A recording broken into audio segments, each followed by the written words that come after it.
You'll never see it come back.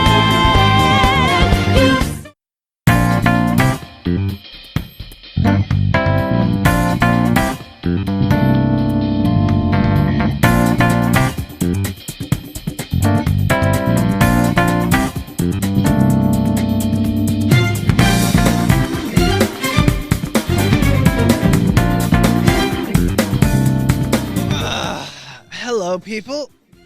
Okay. Persona 5. Okay, look, I understand I've been gone for a long while. This game is to blame. This phenomenal experience of a game. At the point of this script, I've platinumed the original Persona 5, which is not an easy feat. And I'm currently I just finished the 4th Palace of Royale. But by the time that section of the video comes on, I will definitely have a platinum, and I'm hoping to have all of the accomplishments done in-game. Persona 5 is my absolute favorite piece of media. It's... I know it's an odd statement, but it's genuinely how I feel, right? There was a point where Persona was literally an integral part of my daily routine. I'd wake up, I'd do what I'd need to do. I would not do what I needed to do. That's just a bold-faced lie. I would wake up, I would eat, maybe, and then I'd play Persona 5 for 8 hours. And it was just that. It was just that for ages. Alright? For 200 plus hours.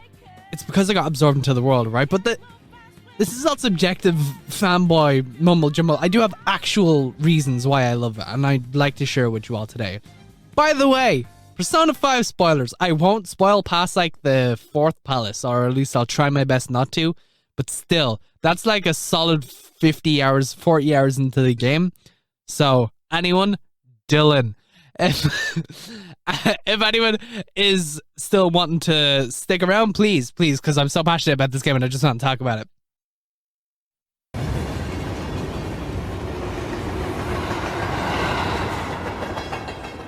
Alright, to start off, I want to talk to you all about the amazing opening of the game. When you boot up the game, you first download it, you make a new save file, you go in, go past all the, opening credits, you get an amazing animated cutscene. When you actually go into the game, you start off with an anime cutscene. It's on a nice river, a nice colorful city. The camera zooms into a casino where you see a bunch of people playing various games, whatever, and then they look up and they see a thief on the chandeliers, right? This is where our protagonist Joker is. That's our protagonist Joker, I should say, right? Then we switch to gameplay where we hear several voices talking to us as we have our first encounter. You see the security guard transform into a monster after ripping off a mask, right? And you see how the battle controls work with melee guns in your persona, right? You quickly destroy the enemy, run off, you stall past a few guards before you make it back to the main hall. It goes into anime cutscene again where Joker has been cornered. He runs across some balusters and then jumps out of a stained glass window, and it's like, oh, against the moonlight, it's so beautiful. I'll pull up a screenshot now. You then get caught. It's all for nothing. You get ambushed, you get caught, and you get sent to an interrogation room. In that interrogation room, you're beaten, you're drugged. Joker, I should say, is beaten, he's drugged. And then someone gives you a note. It's a self-confession in your name. But this is where you actually put in your name. Because Joker is a quote-unquote silent protagonist. He's not really, he actually never shuts the fuck up, but I love that. The thing is, it's like you choose his dialogue for him a lot of the time, right? But it's still in the same vein, because he's not like, I'll get into it later, but he's not really a silent protagonist. He has his own personality, which I enjoy very much. It's just very easy to sit into the game, you know? Anyways, after you do that, you get sent in, you're sitting down, and then Sainijima, the interrogator for the game, comes in, sits down, and then asks you to go through your story. And through this story is how you experience the game. And it's so stylish, it's so big brain, and it's so cool, because like, yeah, that seems like a great way to relieve the plot, but build up tension, because we know this is going to happen, but we don't know when, we don't know where. This is just great. I love it. I love it so much. The thing is, Sainijima never really believes you at the start, and that's because of the game itself. It might not make sense, but I do want to go over the premise of the game now.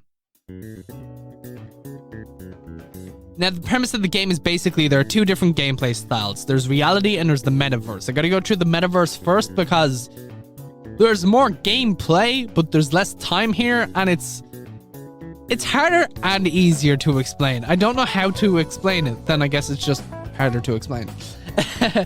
So, to jump into the thick of it, right, the game is divided into two halves, the metaverse and the everyday life. The metaverse is a realm made of the subconscious, and an in-game is separated into two areas. The metaverse, no, not the metaverse, palaces and mementos. For example, a palace is a single person's distorted view on a building or area. For example, the first villain you deal with is Kamoshida, an abusive PE teacher who sees himself as the king of Shujin Academy. And such, he places his palace is Shujin Academy, the school, turned into a castle, and he is the king of that castle. Or there is the mafia leader, Kaneshiro, who looks at the entirety of Shibuya as his bank because he is abusing students and blackmailing people to get extra money out of them, because that's his entire thing. He's obsessed with money, not even spending it. It's so good. The gameplay is very simple, right? Because once you get in, so you'd get into a palace, right? In, let's say, the second palace. You get in, you go into the thing, and then you'd fight shadows. Shadows are the reason why I like this game, because I'm a very easy man to please. I love me some turn-based RPGs. The thing is that this game is so good because it's very similar to Pokemon, but way cooler, right? Because there are many of these shadows that you can interrogate and communicate with, and if they see themselves in you, they join you. They join your party, and you can use them like Pokemon. You can fuse them together. And there's a compendium that you have to fill out. You don't have to fill out, but I have to fill out because I'm a completionist. Which I did, and I will do it again. You cannot stop. So they all have different abilities, different what's it called? Not ailments. Ailments are a thing in this game. It's very important, like sleep, confusion, stuff like that. But the main thing is like types. So there are 8 different. Well, there are 9. Actually, no, there are 11 different types. Because there's 8 main types, which is ice, wind, fire, lightning, and then psychology, nuclear, curse, and bless. And then there's also almighty, which is typeless, but will always be like effective. Like you can't resist it, but you can't be weak to it, kind of thing. And then there's also physical damage and gun damage. These 11 things bring up a lot of, I say they bring up a lot of unique combinations, which they do, but the strongest ones are just the ones that resist everything, you know? And the first persona you get when you awaken is Arsene, who is strong against curse, but weak against wind and bless. But he looks cool. So that's all that really, in the end, that's all that really matters. You need Yoshitsune and then any persona that looks cool. Because Yoshitsune just kind of destroys everything. He's not even like the final one. It's just, he has this one attack where he does 8 physical attacks in a row, which is like insane to everyone. But yeah, that's pretty much the main point of the game, is like you're trying to get these shadows, and then your actual objective in the palace is to change the palace owner's heart. Usually a palace owner is someone with the very distorted views, and what you would do is you would steal their treasure, hence the term phantom thieves. Their treasure is what caused their distortion. Kamoshida, that would be his gold medal from the Olympics. For Kaneshiro, it's a gold briefcase full of fake money kind of thing, you know? And because of that, you get to see the interesting developments via a character and the characters that they're related to, especially the second. The second palace is probably my favorite palace. Not gameplay wise, but story wise, the second palace is my favorite palace. Gameplay wise, my favorite palace would probably be the 6th. I'd say the 6th. The one you play in the opening is a different one. I'd say this. No, not this. Actually, definitely not the 3rd. No, yeah, I'm gonna stick with my answer and say the 6th would probably be my favorite palace. And then on the other side of that, you got Mementos, which is taken up by the entire underground of Shibuya. But when I say the underground, I mean the underground railway system, where Morgana will drive you around as you hunt shadows, and you level up experience, gain items, lots of items. It's like the best way to make money is Mementos. And then battle boss shadows. These are pretty much like, if they were left alone, they would become palace owners, but like that doesn't actually happen. Just like bosses in the requests on the Phantom Site aficionado website, for like people who are having problems, but they aren't big enough for the person to have their own palace. And that's usually a great way to actually further the plot a little bit, but it's also has nice connections to actual palaces, and you get to see a bunch of shadows in the future that you might be able to gather. Like, Aaron. Personally, my favorite shadow would be Yoshitsune. I do love myself some Jack Frost. And Arsene is just so cool. All right, so I'm going to go through the second half of the gameplay, which you spend more of the time in. And that is the gameplay in reality. So whenever you're not in a palace or a Mementos, you're living a normal a quote-unquote normal student life, where you'll attend classes, you'll build up social stats, which is guts, intelligence, efficiency, charm, and kindness. You do these separate things, and the main point of the actual gameplay is you want to have your stats built up so that you can rank up your confidants. Confidants are basically your relationship with people in the game. Like, one of my favorite confidant routes is Ryuji. He's the first party member you get in the game. He's pretty much your best friend for the entire game. I love his confidant arc because each confidant arc has a separate story arc in it. They're really good. Another one that I really enjoy is Sojuro I love Sojuro's arc. Iowa's arc is really cool as well. And with each and every arc, you get different rewards from it. Like, if you do your party members, they get a bunch of help in battle. Some actually out of battle, like Haru and Yusuke, have some benefits outside of battle as well. With their confidant links, like Yusuke is an artist, so you can like draw skill cards for you. And then Haru grows plants that recover SP, which is really cool. And then there's other ones like Kawakami can give you massages so you can head out when you've ever been in the metaverse. Like, usually when you go home in the metaverse, you have to like go asleep or whatever because you're too tired. Well, Kawakami can like get you out there, and then she can also like make coffee for you and do other stuff like that. And then there's Iowa and Takami. Takami, the doctor, and they give you discounts on various items and extra items you can get. And then there's other people like the politician who I really like, Tora. No Good Tora. That's what they always call him. No Good Tora, but Tora. He can help you with your speech and talking and negotiating with shadows, and then so on. There's so many others that I can't really name all. Mishima as well, who actually has importance to the plot, but it's really cool. It's probably my favorite aspect of the entire game because I get so absorbed into these characters. It feels like I know them all personally, except for when I don't remember their fucking name. But I just really enjoy the characters so much, and like, this is the main reason why I'd recommend the game. Well, it's difficult to recommend the game because it's so long, and a lot of people don't like long games, you know? And I don't really know what to do about that because, well, what can I do about that? Like, it depends on personal taste, and I don't know anyone's taste, but pretty much I could just launch it out there as much as I can and say, please, for the love of God, play this game. You'll like it. I'll know you like it. Just please. This is such a good game. Next, I want to talk about Joker. Joker himself. The perfect silent protagonist, right? Joker is my favorite character in the entire game. Him and Yusuke.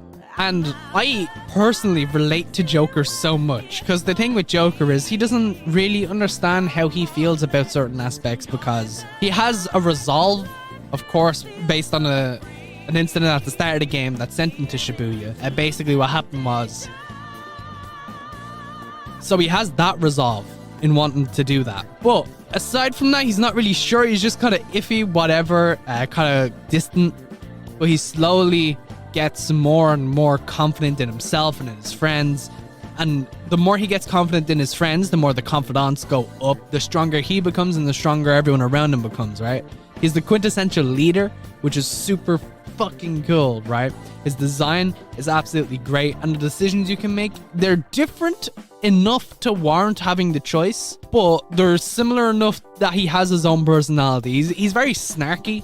He's very sarcastic, but it's not like a dickish sarcastic. It's like a funny sarcastic. It can be a dickish sarcastic, but like he's sarcastic in any ways in a great way. As he goes on, he talks about various things. He keeps his head cool. You can understand why he makes decisions in the plot. You would have made them. You could also make things differently, but it's super cool, and I just love Joker so much. He's probably my favorite character. No, not ever. No, Mementos is still my favorite character ever, but like is he my favorite protagonist? I feel like that's cheating because his style of protagonist is very different from other styles of protagonists. Because silent protagonists are very different from like anime protagonists, for example. Next, what you've been hearing in the background this entire time. The crisp beautiful, BEA, beautiful music. Lynn is a goddess of a voice, and just the entire soundtrack is so amazing. You got the actual main things. You got Wake Up, Get Out There. You got Last Surprise. You got Rivers in the Desert, which is so good. And then you got my favorite, which is Life Will Change, which is whenever you're going into Steal a Heart. And then you got various other things like Butterfly Kiss when you're in the hospital, Tokyo Emergency when you're chilling out in the city. Behind the Mask is probably the best song on the album. On the game soundtrack, which in turn is an album. If anything, if you don't... Actually, you know what? I don't even... Like, if you're at this point, you probably would have heard it. It's just such a good song. It's so calm. It's so nice. And the lyrics themselves represent Joker in a way that when you actually look into it is really like fucking with your mind, which is super cool. So yeah, that's kind of pretty much everything I wanted to talk about Persona 5 in terms of getting down without mentioning my personal feelings about it specifically. There is one more thing that I want to go through, and that was the Platinum for the original Persona 5. My god, that brought my game up from 200 to 230, no, from 180 to 230 hours, right? Because the Platinum in Persona 5 is kind of very mundane. You got like read all books, play all video games. There's like different things you can do in reality, catch the guardian fish. And then there's complete the Persona Compodium, which I did 98% of, right? I did 98% of the Compodium. And then I missed 2 shadows that I could not fuse, and I could not go back. Because when I realized, hey, I'm going to want to grab the Platinum, I was on the last level, and I decided to grind up as much Zenny. Sorry, not as much Zenny, as much Yen as I could, so I can use the Persona Compendium to summon whatever I need and fuse them together to get fill out as many spots as I could. I reached 99%, and then I realized, I'm going to have to go back to a previous save. I just started a new game. I just kind of skipped the cutscenes because I knew I was going to be playing Persona 5 Royale. And after all that, I could say I was so fulfilled. I was just filled with happiness. Like, I never post Platinums on like my Instagram story around like that, but I posted that Platinum. It was just relieving. It was like, yes, it was very difficult, but I'm glad it was, you know?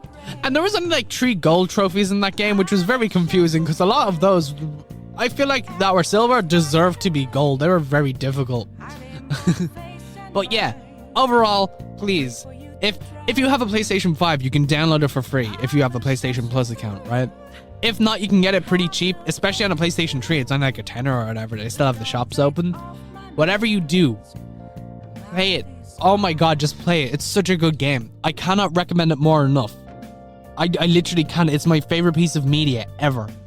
Ever. Please, I beg. Alright, with that being said, let's go to the Persona 5 Royale part.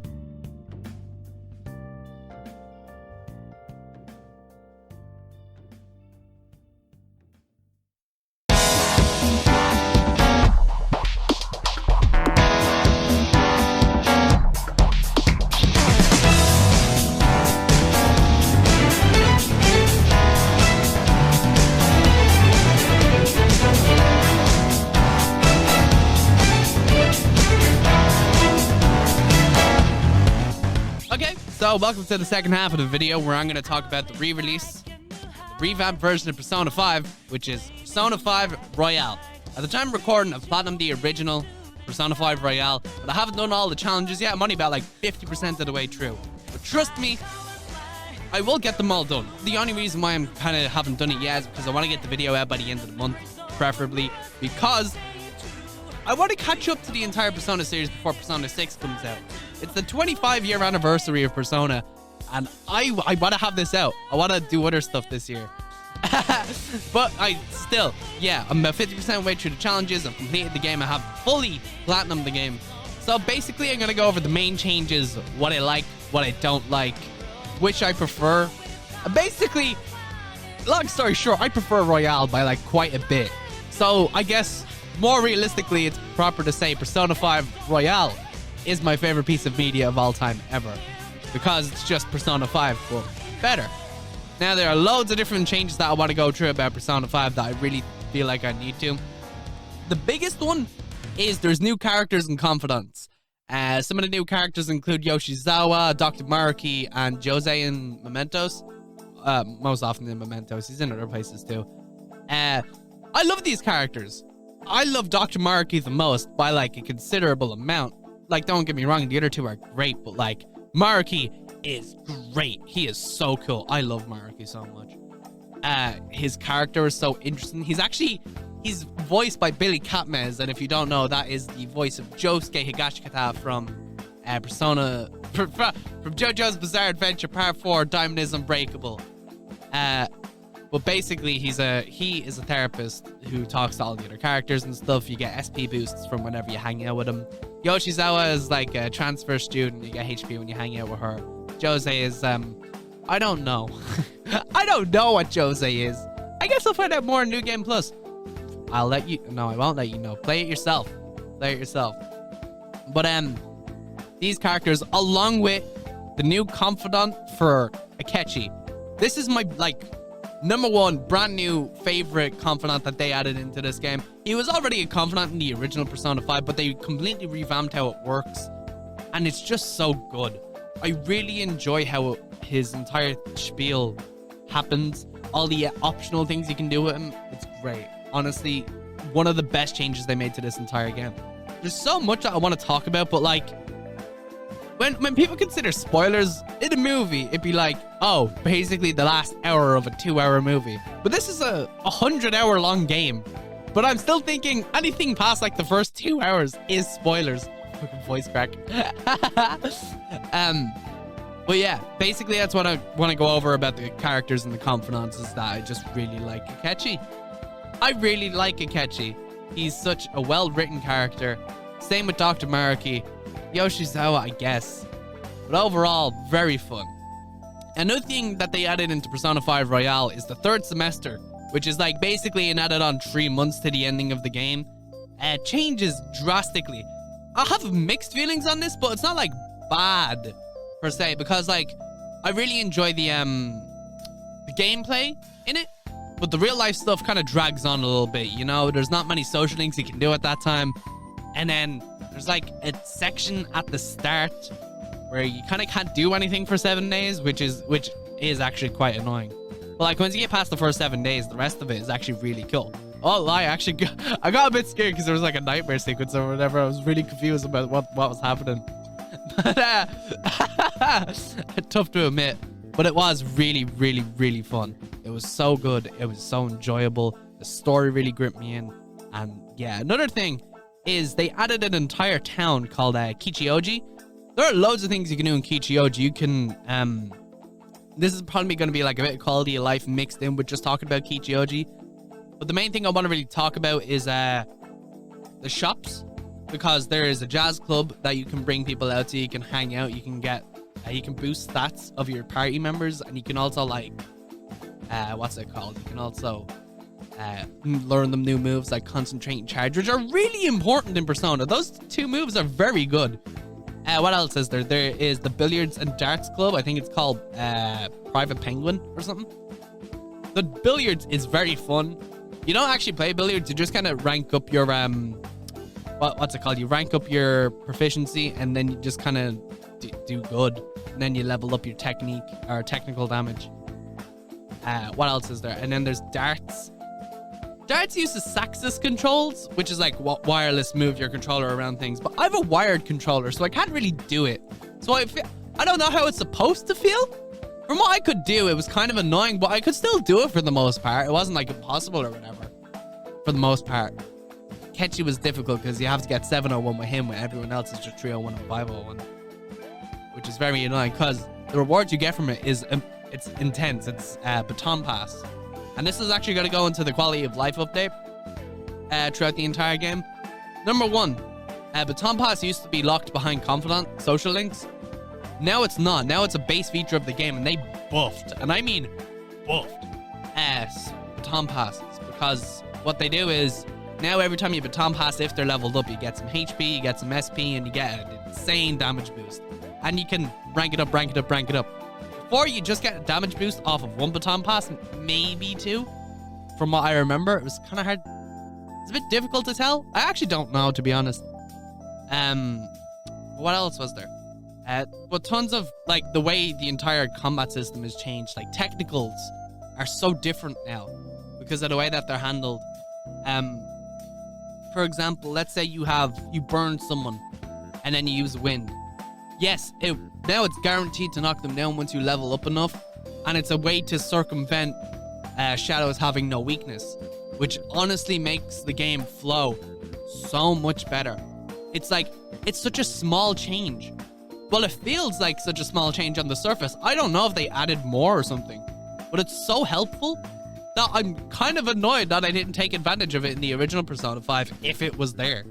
Maybe it was and just wasn't even explained great. There's another thing about it is a Wise Gun Shop. The customization, you can now add camos and stuff. And that helps with... you can add camos on it and adds elemental damage. A great thing to do is if you pick up this game, get a lightning gun. Because once you shock someone, you shoot them again, instant knockdown. It's really good, honestly. And then one of the biggest, probably the biggest change is Mementos. Now, the great thing about Mementos is that there's a big shift in the way it's handled. There are so many more possible generations of the landscape. There are some unique ones like a crisscross, a straight line, a loop, some loop like curly things. It's really cool. Not to mention, there's a bunch of different it's hard to explain. I'd say conditions. Like, one would be everything on this floor has been turned into flowers, so get some flowers for Jose. You can't get items, that's the trade-off kind of thing, you know? Or there are a bunch of chests in here, but the Reaper is following you. Don't run into the Reaper or you'll have to fight him and probably die, because the Reaper is really strong. Not impossible, but really strong. And then not to mention Jose. Jose makes the game so much more fun. He adds a bunch of stamps at the start. And me being the completionist I am, I got every single one of them. I didn't even need them all for the achievement. It wasn't like an actual achievement, but like the in-game achievement.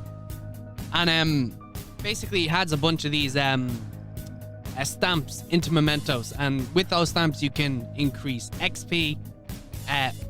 XP. Yeah. EXP is probably what I was thinking. Experience, basically. Yen and items.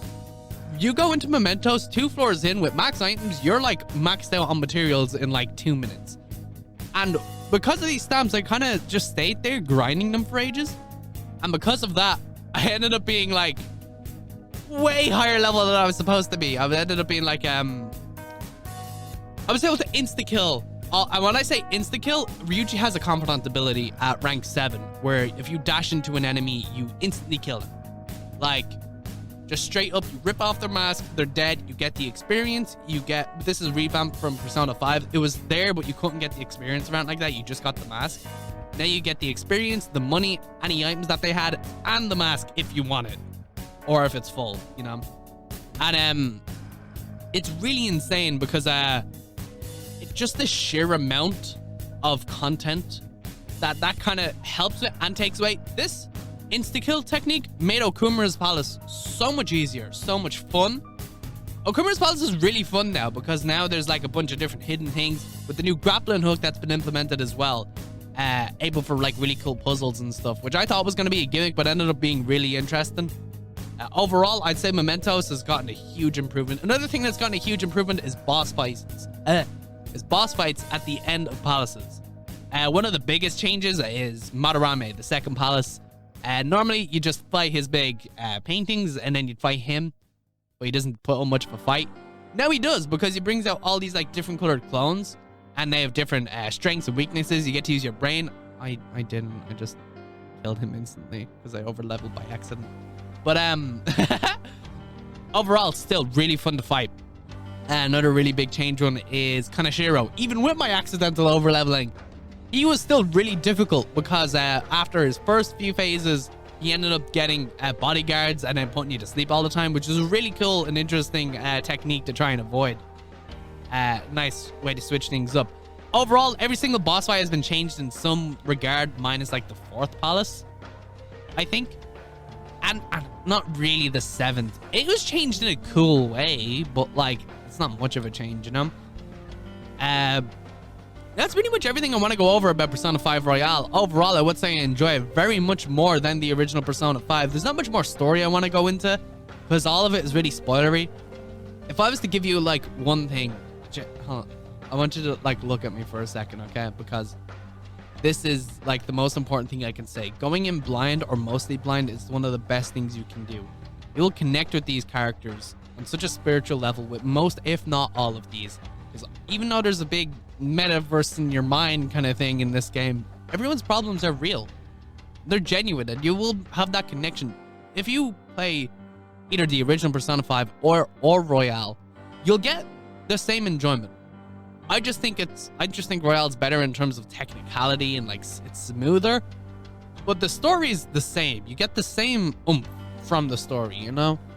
And I literally cannot recommend this game more to anyone. And yeah, that's it. Thanks for reaching the end of the video. It's been great to see you all. Time for me to disappear for 6 months again. No. There is some things that I wanted to go over though, a few announcements. First of all, I'm gonna try and do one of these kind of videos every month or so. Probably around like pretty much the first of the month is what I'm gonna try and aim for. In between then, I'm gonna try and release some of the Maple Shamrock episodes that have been recorded for a while but haven't been released yet. I'm lazy and I'm very busy. I'm very busy with like other editorial stuff, like for Kano IRL, for Dai Tomodachi, for What If Universe, people like that I've been editing for. You should check them all out. They'll be in the description below just because, you know. But anyways, yeah, thank you all for joining me again. Please tell me what you thought of this style of video. I know I keep kind of flipping wishy-washy, but trust me, I will try my best to keep consistent. That's why I'm giving myself a lot of time to do it. Keep it down. I don't know when that's coming back.